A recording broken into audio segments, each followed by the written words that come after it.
हमारे लिए आज की तिलावत यशायाह नबी का सहीफ़ा उसका 11वां बाब पहली 10 आयात। लेकिन यसी के तने से एक कौंपल निकलेगी और उसकी जड़ से एक नौनिहाल उगेगा और उस पर खुदावंद की रूह करार पाएगी, यानी हिकमत और फ़हम की रूह, मशवरत और कुव्वत की रूह, मार्फत और खुदावंद के खौफ की रूह।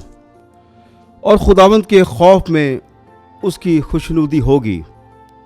वो ना अपनी आँखों के देखने के मुताबिक इंसाफ करेगा और ना अपने कानों के सुनने के मुआफिक फ़ैसला करेगा, बल्कि मस्कीनों का अदल से इंसाफ करेगा और ज़मीन के गरीबों का रास्ती से फ़ैसला करेगा। और वो जालिम को अपने मुंह की छड़ी से मारेगा और शरीर को अपने लबों के दम से हलाक करेगा। अदल उसकी कमर का पटका होगा और सदाकत उसकी पीठ का बंधन होगी। भेड़िया बर्रे के साथ रहेगा और चीता हलवान के साथ बैठेगा और बछड़ा और शेर बच्चा इकट्ठे बसेंगे और एक छोटा बच्चा उनकी हिदायत करेगा।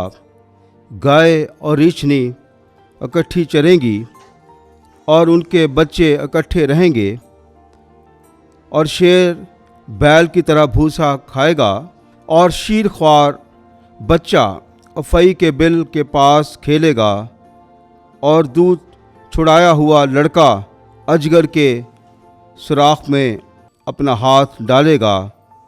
वो मेरे कोहे मुकद्दस पर कहीं दुख ना देंगे और फसाद ना करेंगे, क्योंकि ज़मीन खुदावंद की मार्फत से पुर होगी।